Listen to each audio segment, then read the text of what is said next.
Hi, I'm Kristin Omdahl and welcome to my studio. In this video, I'm going to show you some tips and tricks for making a new pattern.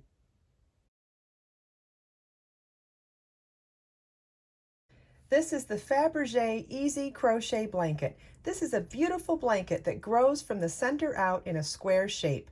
Once you memorize the stitch pattern, it is easy to make this as large as you desire. The blanket whips up quickly with number 5 bulky weight yarn, but if you wanted to use a thinner yarn, it would make a stunning square lace shawl too. You will need 1450 yards number 5 bulky weight yarn and an L11 or 8mm crochet hook. In the photo shown, I used Be So Easy yarn in color sky blue, and the blanket took 10 balls. In this series of videos, I'll be showing you how to navigate the pattern, how to read the chart, and how to get started on this beautiful crochet blanket. Let's get started. Here's page 1 of the pattern. As you see, it will tell you what you're going to need, what the finished size is within the exact gauge that I used, and the stitch guide tells you what stitches you will need to know to make this pattern. If you don't know how to make any of these stitches, you could always check them out on my How to Crochet page on my website or on the Crochet Stitch Library playlist on my YouTube channel. Then on page 2 of the pattern, we begin with the chart. And if you're not familiar with reading charts, I do have some videos also on reading crochet charts. But if you're following along in the written instructions, you'll notice that I'm saying what we're doing on the chart and when I'm crocheting in the same way that it is said in the written instructions. Also note that there is a stitch count at the end of each round in the written pattern as well. But let's start by reading how to begin each round. So round 1 begins with a chain 4, slip stitch to the 4th chain from your hook to form a ring, then chain 5, which counts as your first double crochet chain 2, then you're going to work double crochet chain 2 7 times in the ring, then slip stitch to the 3rd chain of the beginning chain 5 to count as the double crochet portion. At the end of round 1, you should have 8 double crochets and 8 chain 2 spaces. I used sky blue for the blanket, and I'll be using color bisque also in Be So Easy yarn for the video tutorial. You want to tie your yarn to your crochet hook. You can use a square knot, slip knot, whichever works best for you. And to begin round 1, we're going to work a chain 4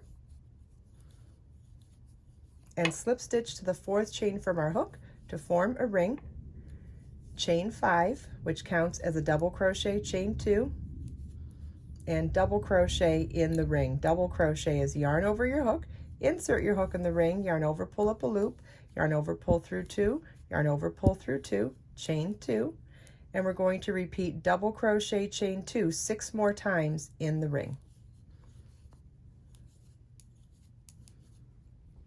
At the end of the last repeat, you want to slip stitch to the top of the 3rd chain of the beginning chain 5. That's the double crochet portion.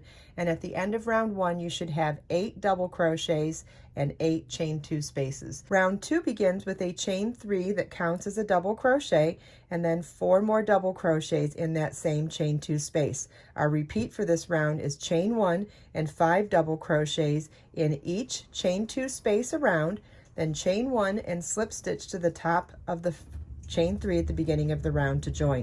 At the end of round 2, you should have 8 chain 1 spaces. Round 2 begins with slip stitching into the first chain 2 space, chain 3, which counts as our first double crochet, 4 double crochets in the same chain 2 space,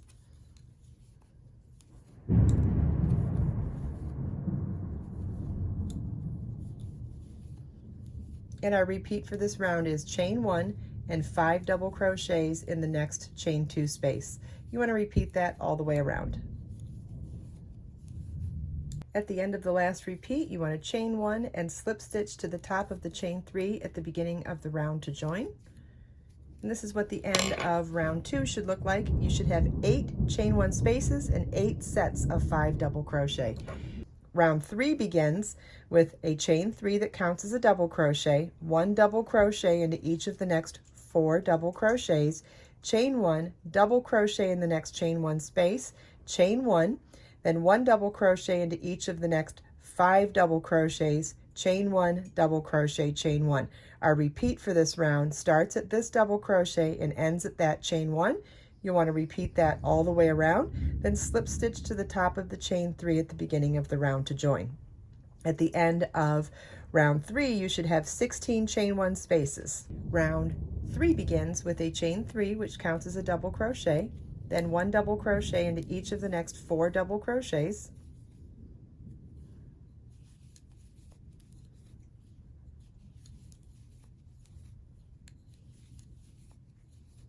Chain 1, double crochet in the next chain 1 space, chain 1, and 1 double crochet into each of the next 5 double crochets. You want to repeat this all the way around.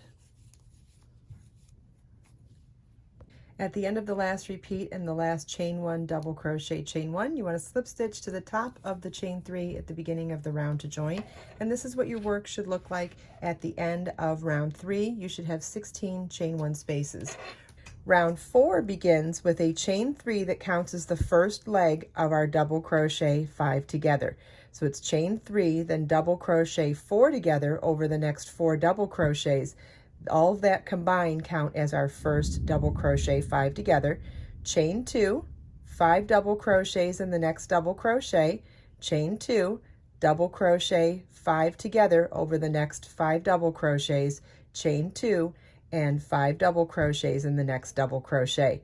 Our repeat for this round begins with the chain 2 here and ends with this set of 5 double crochets. You want to repeat that all the way around, chain 2, and slip stitch to the top of the first stitch at the beginning of the round to join.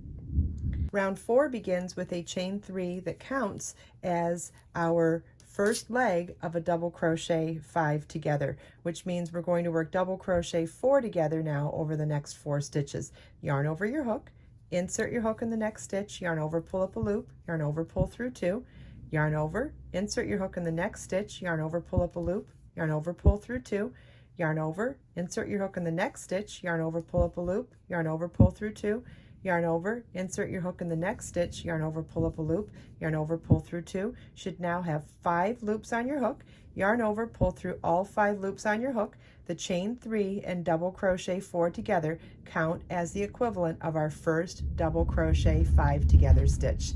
Chain 2, you want to work 5 double crochets in the next double crochet.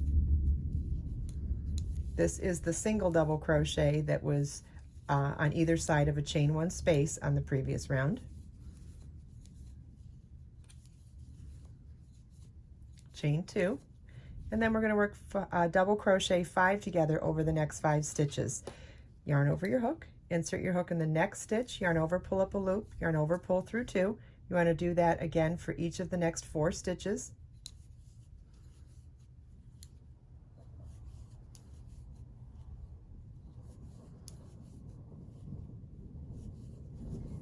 You should now have 6 loops on your hook, yarn over and pull through all 6 loops on your hook. That's a double crochet 5 together. And you want to repeat this all the way around. At the end of the last repeat, you want to slip stitch to the top of the first stitch at the beginning of the round to join. This is what your work should look like at the end of round 4, and you should have 16 chain 2 spaces.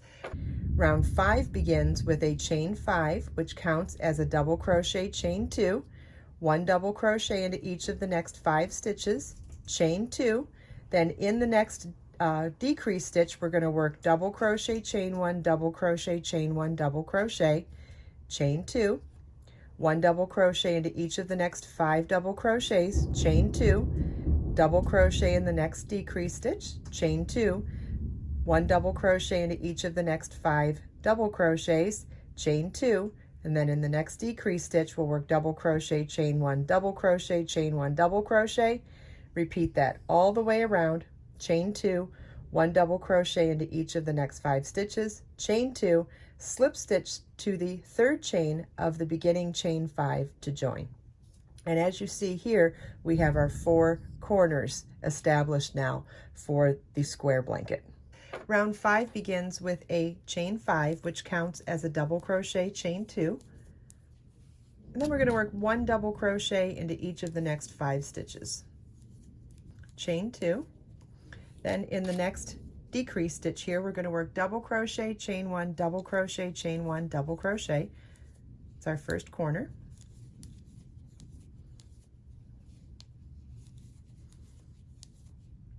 Chain 2, then 1 double crochet into each of the next 5 double crochets, chain 2, and double crochet in the next decrease stitch. So you are working 1 double crochet into each of the next 5 double crochets, but alternating this corner double crochet, chain 1, double crochet, chain 1, double crochet with a single double crochet in each of the decrease stitches. And you're going to want to repeat this all the way around. At the end of round 5, you want to slip stitch to the 3rd chain of the beginning chain 5 to join, and this is what your work should look like at the end of round 5. You should have 4 established corners now, and you should have 16 chain 2 spaces and 8 chain 1 spaces at the end of round 5. I hope you enjoyed this video. If you have any questions at all, please leave them for me in the comments. Everything we talked about today you can find as links in the video description below. Let us make time to create, share, and inspire today and every day. I'll see you in the next video.